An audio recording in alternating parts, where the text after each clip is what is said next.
Todos conocemos a los caníbales más carismáticos del cine. No, los otros.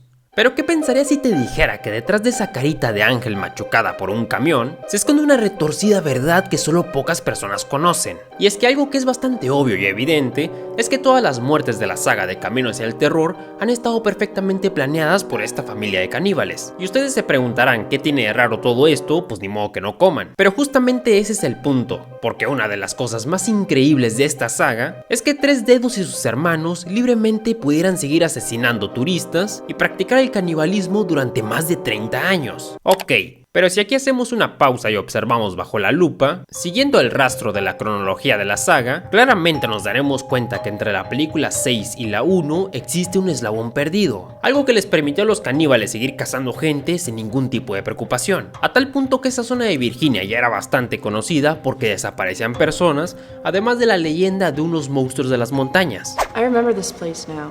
My brother used to scare the shit out of me when I was a little girl with stories about the hillbillies. Por eso es que analizando las películas y repasando las fechas, por fin pude darme cuenta de dónde se encontraba ese eslabón perdido. Y la respuesta siempre estuvo frente a nuestros ojos. La verdadera razón por la que nunca hubo consecuencias a tantas muertes en esa zona de Virginia es porque los caníbales y los policías siempre estuvieron de acuerdo.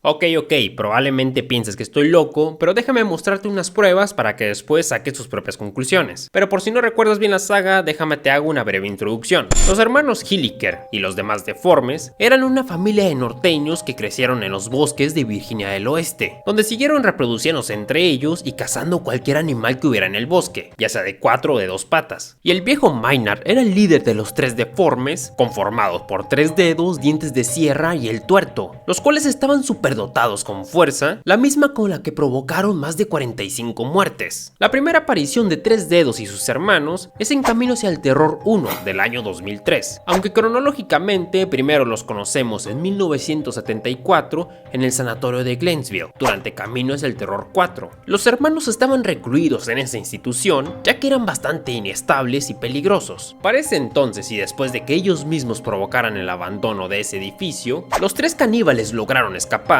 refugiados en las boscosas montañas del lugar, donde el bosque aún tenía suficientes animales para que ellos y los demás deformes pudieran alimentarse, algo que obviamente no duró mucho ya que al poco tiempo el bosque se quedó vacío, situación de la cual Amber se da cuenta justo en Camino hacia el Terror 2. Llevamos 3 horas caminando. No hemos visto ni oído a un animal o ave. Por lo que esto terminó orillando a los deformes a cazar a la gente que entraba al bosque, obviamente para alimentarse, como la primer pareja de excursionistas que vemos y pues bueno, el resto de las demás víctimas. Y es que independientemente de que el bosque se quedara vacío, el devorar carne humana no era algo extraño para los hermanos, un hecho que podemos confirmar cronológicamente en la primera película. Hilliker found them in the woods, standing over the partially eaten remains of what we think were their parents.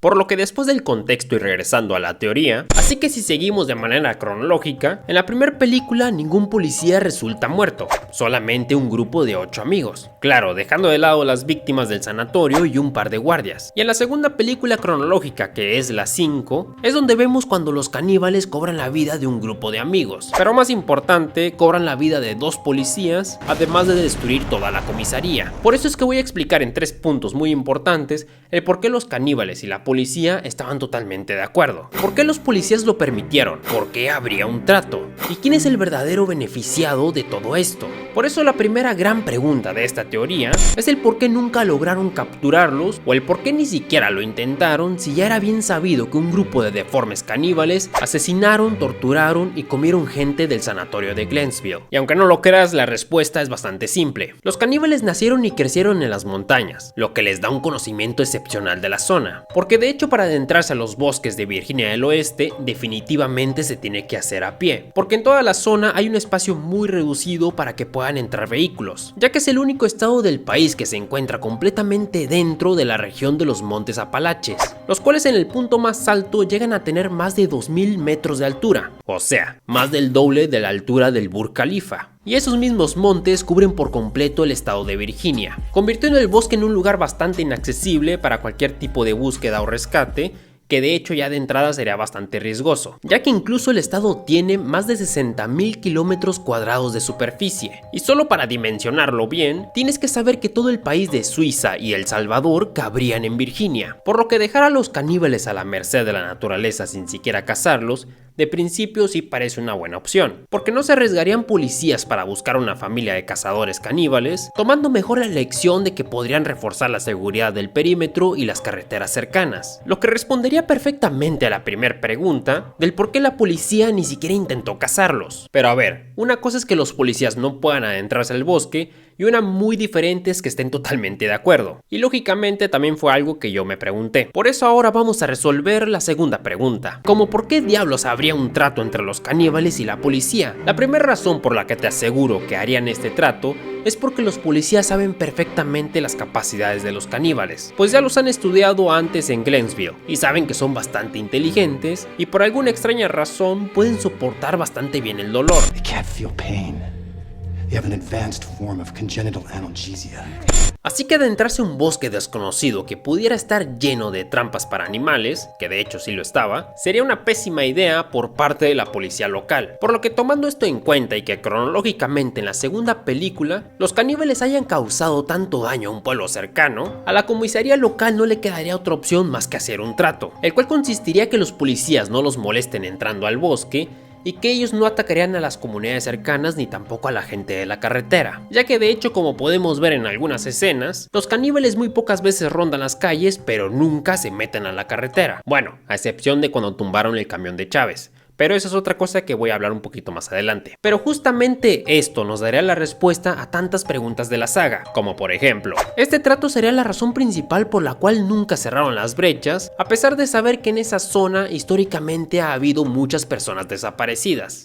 No han podido ser localizados los dos estudiantes de la Universidad de Newfield State. Han estado extraviados desde el lunes pasado. Además de conceder permisos necesarios para realizar un reality show dentro de un bosque envenenado por radiación. Todo esto sin contar que jamás hicieron ni siquiera el intento de recuperar o buscar los vehículos perdidos en la zona, a pesar de que con un rastreo aéreo sería fácil localizarlos a todos. Y si nos damos cuenta, además de que tienen electricidad, las torres de control pareciera que fueron abandonadas de un día para el otro. Pero la prueba más contundente de que realmente hubo un trato entre ellos, que incluso me genera otra teoría, es sobre la duda de qué empresa o persona en su sano juicio renunciaría a tanto dinero, decidiendo no iniciar siquiera una exploración para recuperar millones de dólares dentro del camión abandonado que Chávez y los demás encontraron. Por lo que creo que la respuesta correcta en este caso es que existe la posibilidad que la fábrica de papel, la cual es responsable de causar la muerte de muchas familias y también del envenenamiento y la radiación en la zona, pudiese ser que esté haciendo lo posible para que su desastre no salga a la luz. Además, según se menciona en la segunda película,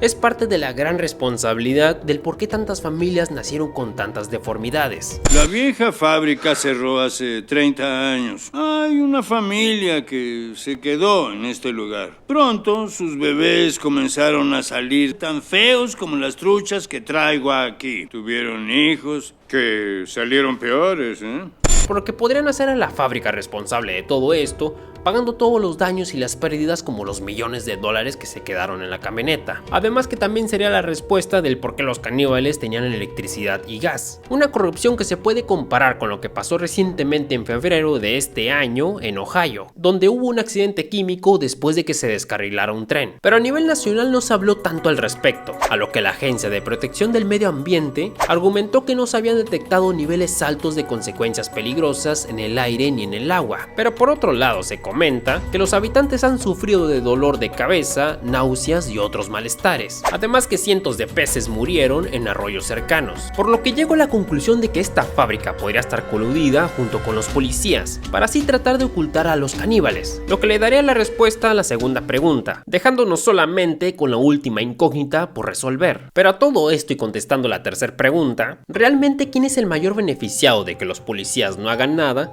y que los caníbales se mantengan controlados? Y la respuesta es Maynard.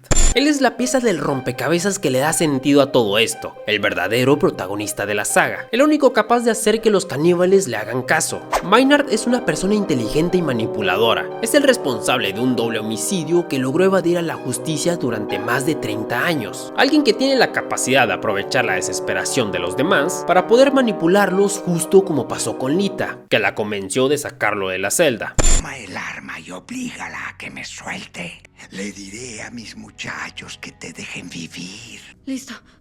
Sal de ahí.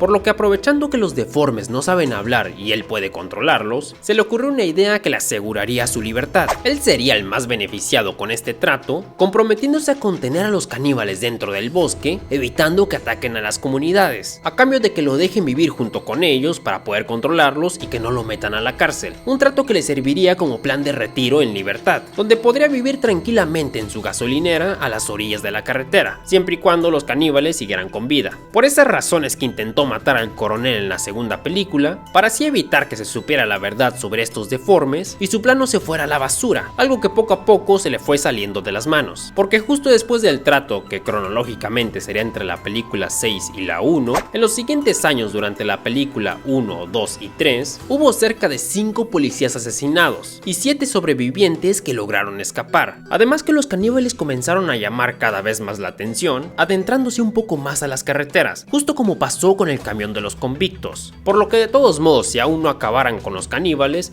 era una situación que poco a poco se les estaba saliendo de las manos y los policías definitivamente iban a ir tras él, por lo que desde la aparición de Chris en la primera película, a Maynard le quedaban los días contados, por lo que si no hubiera terminado hecho pedazos en el enfrentamiento que tuvo con el coronel, definitivamente hubiera terminado tras las rejas. Pero tampoco te lo tomes tan en serio, es una teoría que probablemente sea cierta.